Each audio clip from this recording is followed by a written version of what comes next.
자, 유가가 문제가 됩니다. WTI 가격이 갑작스럽게 3.7%로 대폭락을 하면서 간신히 40달러 지켰습니다. 40.06달러로 이제 마감이 됐다는 건데요. 이 수치는 지난 6월 8일 날입니다. 채 두 달도 되지 않았죠.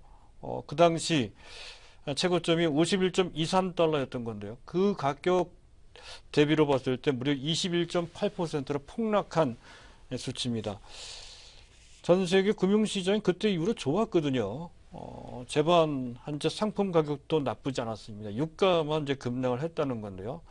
어제 유가는 더 최근 들어 하락한 폭보다 더 가파르게 현재 하락을 했다는 건데 그 배경부터 보도록 하겠습니다. 일단 사우디의 경질료, 아시아권에 판매할 경질료입니다. 그것을 좀 인하했다는 것, 아시아의 특히 정제 플랜트의 전기 보수 때문에 그렇다는 것이죠. 수요가 줄까 봐 미리 이제 가격을 인하했다는 건데 그 얘기는 정제 쪽에 현재 공급이 다소 줄어들 가능성이 있다는 것을 뜻합니다. 따라서 정제 쪽한테는 오히려 호재로 작용될 소지가 있다는 것으로 또 한편 비껴서 보실 필요가 있다 하는 점 하고요. 자, 오페크에서 생산량이 계속 알게 모르게 조금씩 증가되고 있다는 거죠. 지난 7월 달에 약 3,300만 배럴.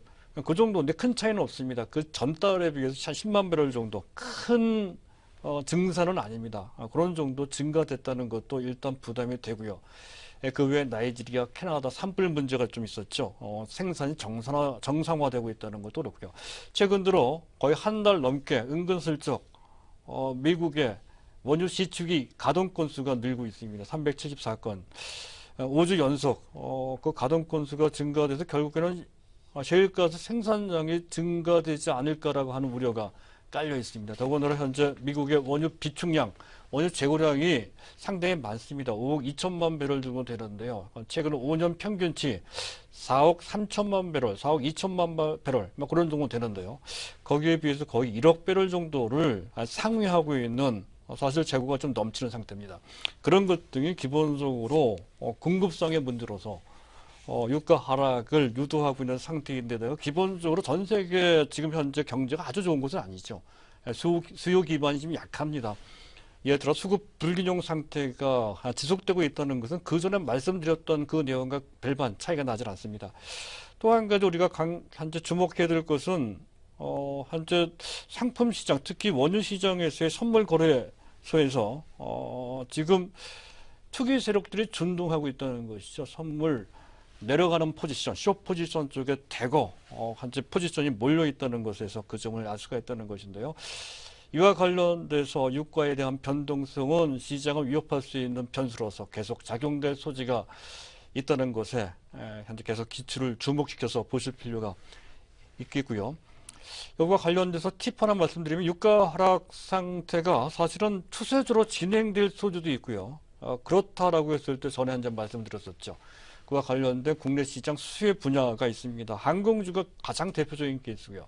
한전도 그에 해당이 됩니다. 그 외에 여행주도 있고요. 해운주도 있는데 그들은 각각 다른 이유로 해서 맥을 추지 못하는 상태죠. 그 점까지 구분해서 보실 필요가 좀 있겠습니다. 두 번째 팁은요. 유가와 특별히 상관관계가 좀 낮은 석유화학 관련주가 있습니다. 가장 대표적인 종목이 고부가가치 상품으로 무장되어 있는 사업을 갖고 있는 효성이나 코오롱 인더스트리 가장 대표적인 상품이 타이어 코드죠. 그리고 그 외에 탄소섬이나 효성 같은 경우에는 또 스판덱스도 하고 있습니다. 세계 1위 점유율을 차지하는 그런 대표적인 상품이죠. 이런 업체들이 유가와 관계없이 꾸준하게 상승을 하고 있는 그런 상태다 하는 점을 감안을 하실 필요가 있겠고요. 그리고 같은 석유화학주 중에서도 다른 업종과 어느 정도 상관관계가 연관도가 좀 있는 섹터 내지 종목이 있습니다. 석유화학주 중에서 SKC 같은 경우에는 대표 종목이 현재 프로필렌 옥사이드지만 또 현재 지금 PVC 필름 등의 IT 소재도 좀 하고 있다는 거죠. 그래서 IT와 상당히 밀접한 관련이 있다는 거죠. 최근에 IT주들이 올라오고 예를 들어서 SKC가 올라온 것도 같은 맥락으로 볼 수 있다는 것도 참고하실 필요가 있겠고요. 또 한 가지 더 말씀드리면 롯데케미칼 같은 경우는 건설 산업과 약간 관계가 있습니다. 주요 주력 사업이 현재 도료나 또는 시멘트, 물속 향상제가 주력 산업입니다. 따라서 건설 산업과 관계가 되어 있다는 거죠. 그런 것을 참고하신다면 도움이 되실 것 같습니다.